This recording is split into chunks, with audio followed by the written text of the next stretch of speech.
بسم اللہ الرحمن الرحیم۔ سیرت النبی صلی اللہ علیہ وسلم، قسط نمبر 33۔ عنوان: لوہے کی دیوار۔ ان کے بدن، حال، بال، غرض ہر چیز بالکل صحیح سلامت تھی، یعنی جیسے سوتے وقت تھے بالکل ویسے ہی تھے۔ کسی قسم کی کوئی تبدیلی واقع نہیں ہوئی تھی۔ وہ آپس میں کہنے لگے، کیوں بھائی، بھلا ہم کتنی دیر تک سوتے رہے ہیں؟ ایک نے جواب دیا، ایک دن یا اس سے بھی کم۔ یہ بات اس نے اس لیے کہی تھی کہ وہ صبح کے وقت سوئے تھے اور جب جاگے تو شام کا وقت تھا، اس لیے انہوں نے یہی خیال کیا کہ وہ ایک دن یا اس سے کم سوئے ہیں۔ پھر ایک نے یہ کہہ کر بات ختم کر دی، اس کا درست علم تو اللہ کو ہے۔ اب انہیں شدید بھوک پیاس کا احساس ہوا۔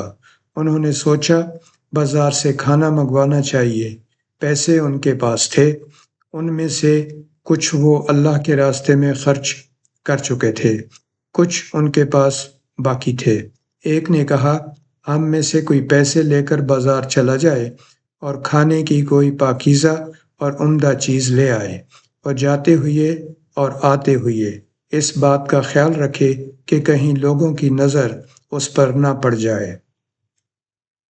سودا خریدتے وقت بھی ہوشیاری سے کام لے، کسی کی نظروں میں نہ آئے۔ اگر انہیں ہمارے بارے میں معلوم ہو گیا تو ہماری خیر نہیں۔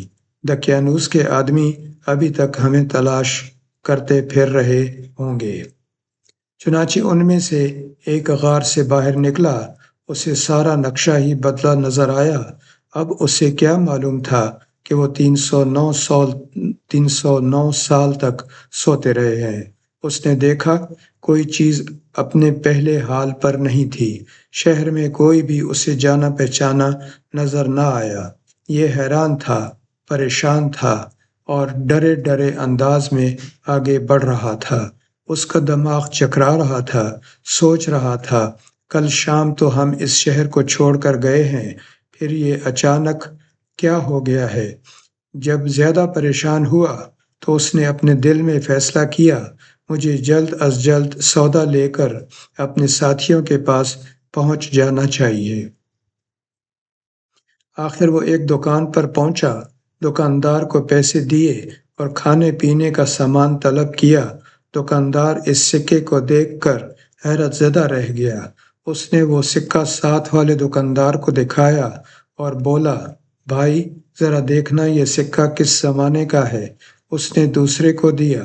اس طرح سکہ کئی ہاتھوں میں گھوم گیا، کئی آدمی وہاں جمع ہو گئے۔ آخر انہوں نے اس سے پوچھا، تم یہ سکہ کہاں سے لائے ہو؟ تم کس ملک کے رہنے والے ہو؟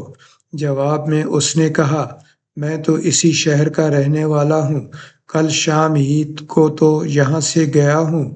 یہاں کا بادشاہ دقیانوس ہے۔ وہ سب اس کی بات سن کر ہنس پڑے اور بولے، یہ تو کوئی پاگل ہے، اسے پکڑ کر بادشاہ کے پاس لے چلو۔ آخر اسے بادشاہ کے سامنے پیش کیا گیا۔ وہاں اس سے سوالات ہوئے تو اس نے تمام حال کہہ سنایا۔ بادشاہ اور سب لوگ اس کی کہانی سن کر حیرت زدہ رہ گئے۔ آخر انہوں نے کہا، اچھا ٹھیک ہے، تم ہمیں اپنے ساتھیوں کے پاس لے چلو، وہ غار ہمیں بھی دکھاؤ۔ چنانچہ سب لوگ اس کے ساتھ غار کی طرف روانہ ہوئے۔ ان نوجوانوں سے ملے اور انہیں بتایا کہ دقیانوس کی بادشاہت ختم ہوئے 3 صدیاں بیت چکی ہیں، اب یہاں اللہ کے نیک بندوں کی حکومت ہے۔ بہرحال ان نوجوانوں نے اپنی بقیہ زندگی اسی غار میں گزاری اور وہیں وفات پائی۔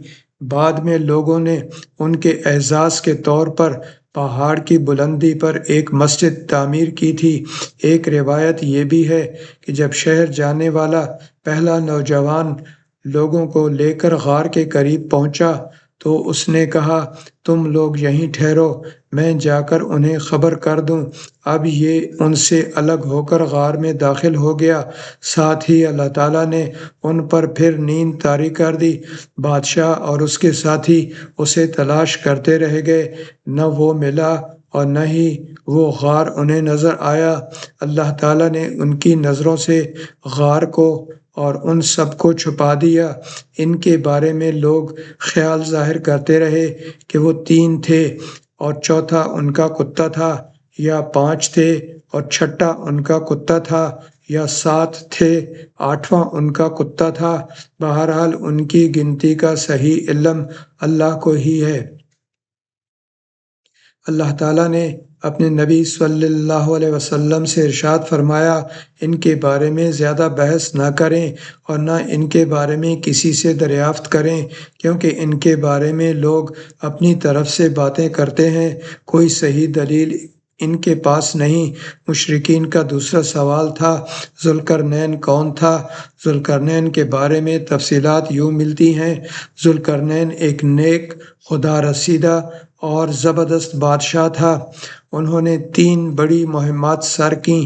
پہلی مہم میں وہ اس مقام تک پہنچے جہاں سورج غروب ہوتا ہے۔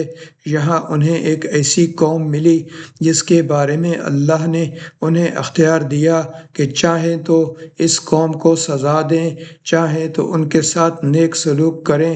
ذوالقرنین نے کہا کہ جو شخص ظالم ہے ہم اسے سزا دیں گے، اور مرنے کے بعد اللہ تعالیٰ بھی اسے سزا دیں گے، البتہ مومن بندوں کو نیک بدلہ ملے گا۔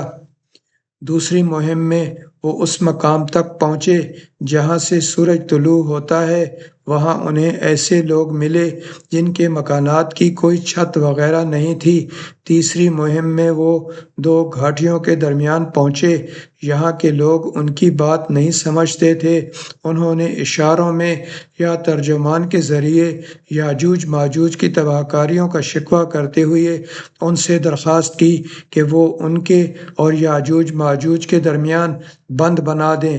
ذوالقرنین نے لوہے کی چادریں منگوائیں، پھر ان سے ایک دیوار بنا دی، ان میں تانبا پگھلا کر ڈالا گیا۔ اس کام کے ہونے پر ذوالقرنین نے کہا، یہ اللہ کا فضل ہے کہ مجھ سے اتنا بڑا کام ہو گیا۔ قیامت کے قریب یاجوج ماجوج اس دیوار کو توڑنے میں کامیاب ہو جائیں گے۔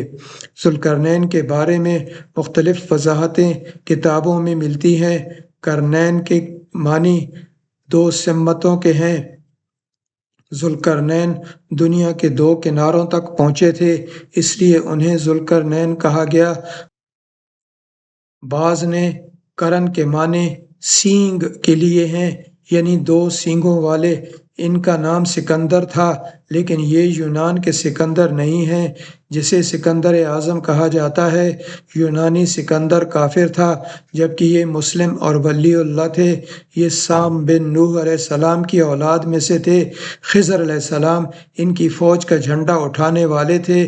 تیسرے سوال یعنی روح کے بارے میں اللہ تعالیٰ نے ارشاد فرمایا، یہ لوگ آپ سے روح کے بارے میں پوچھتے ہیں، آپ فرما دیجئے کہ روح میرے رب کے حکم سے قائم ہے، یعنی روح کی حقیقت اسی کے علم میں ہے، اس کے سوا اس کے بارے میں کوئی نہیں جانتا۔ روح کے بارے میں یہودیوں کی کتابوں میں بھی بالکل یہی بات درج تھی کہ روح اللہ کے حکم سے قائم ہے، اس کا علم اللہ ہی کے پاس ہے اور اس نے اپنے سوا کسی کو نہیں دیا۔ یہودیوں نے مشرکوں سے پہلے ہی کہہ دیا تھا کہ اگر انہوں نے روح کے متعلق کچھ بتایا تو سمجھ لینا وہ نبی نہیں ہے، اگر صرف یہ کہا کہ روح اللہ کے حکم سے قائم ہے تو سمجھ لینا کہ وہ سچے نبی ہیں۔ آپ نے بالکل یہی جواب ارشاد فرمایا۔ لگے ہاتھوں یہاں ایک واقعہ بھی سن لیں۔